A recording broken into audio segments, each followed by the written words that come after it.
अकलूज शहरातील रस्त्यांची अवस्था न सांगण्याजोगी झाली. त्यात सर्वत्र कचऱ्याचे ढीग लागलेत. वाहतुकीला शिस्त नाही, पार्किंगची सोय नाही. बुलेटचे सायलेन्सर मॉडिफाय करून फटाके वाजवणाऱ्या तरुणांवर कारवाई करायला पोलिसांकडे वेळ नाही.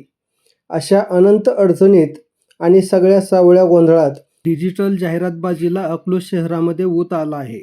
गल्ली बोळ आणि सगळे चौक या फ्लेक्स बोर्डांमुळे विद्रूप आणि किळसवाणे झाले आहेत. महापुरुषांच्या जयंती, पुण्यतिथी, नेत्यांचे वाढदिवस, व्यावसायिक जाहिराती, उद्घाटने, शुभारंभ, शैक्षणिक, सामाजिक, राजकीय आणि सांस्कृतिक बॅनरबाजीमुळे सगळे चौक रंगीबेरंगी झालेत. एखाद्या दुकानाचे उद्घाटन असेल तर 1 महिना अगोदर बॅनर लागतो. उद्घाटन झाल्यानंतर पुन्हा महिनाभर तो बॅनर काढला जात नाही. त्यामुळे अगदी दाटीवाटीने त्याच्या शेजारी इतर बॅनर लागतात. विनापरवाना जाहिरातबाजी करणाऱ्यांनी अकलूज शहरातील इमारती, झाडे, लाईटचे खांब, रिकाम्या भिंती काहीसुद्धा सोडलेले नाही. यावर उपाय म्हणून अकलूज नगर परिषदेने आता बॅनर, डिजिटल बोर्ड, फलक, जाहिराती लावण्याविषयी नियम कडक केले आहेत. येथून पुढे विनापरवाना बॅनर लावल्यास त्यांच्यावरती गुन्हा दाखल करून प्रत्येकी 5,000 रुपये इतका दंड वसूल केला जाणार आहे. जाहिरातीचे बॅनर लावण्यासाठी शहरातील 13 प्रभागांमधील 13 चौकातील ठराविक जागा निश्चित करण्यात आलेल्या आहेत. वाहतूक व रहदारीस अडथळा होईल, नागरिकांच्या व्यवसायास अडचण होईल अशा पद्धतीने बॅनर लावता येणार नाहीत. बॅनर लावण्याअगोदर त्याची साईज, डिझाईन, त्यावरील मजकूर, कालावधी अकलूज नगर परिषदेकडून तपासून मंजूर केला जाईल. बॅनरची साईज जास्तीत जास्त 10 बाय 20 स्क्वेअर फूट, लाईटच्या खांबावरील बोर्ड 2 बाय 2 स्क्वेअर फूट ही साईज प्रमाणित करण्यात आली आहे.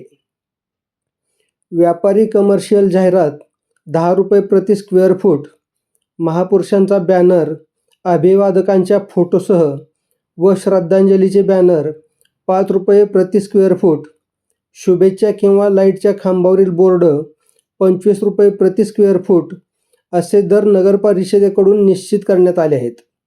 तर फक्त महापुरुषांचा फोटो असलेले जयंती व पुण्यतिथीचे बॅनर, रोजगाराच्या संधी देणारे, मोफत आरोग्य शिबिर, सांस्कृतिक कार्यक्रमांचे बॅनर कोणतीही फी न आकारता लावण्याची परवानगी देण्यात येणार आहे.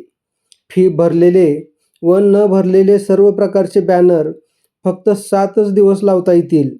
जर बॅनर ठरलेल्या कालावधीत काढला नाही तर त्यावरतीही आर्थिक दंड आकारला जाणार असल्याची माहिती उपनगराध्यक्ष शिवतेसिंह मोहिते पाटील यांनी दिली.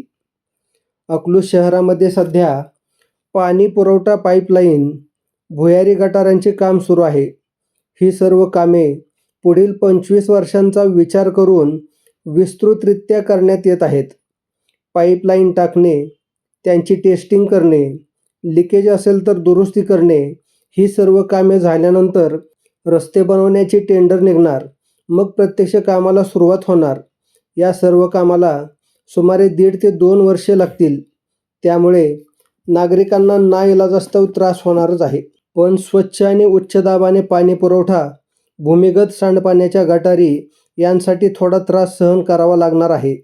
तरी नागरिकांनी नगर परिषदेस सहकार्य करावे असे आवाहन उपनगराध्यक्ष शिवतेसिंह मोहिते पाटील यांनी केले आहे.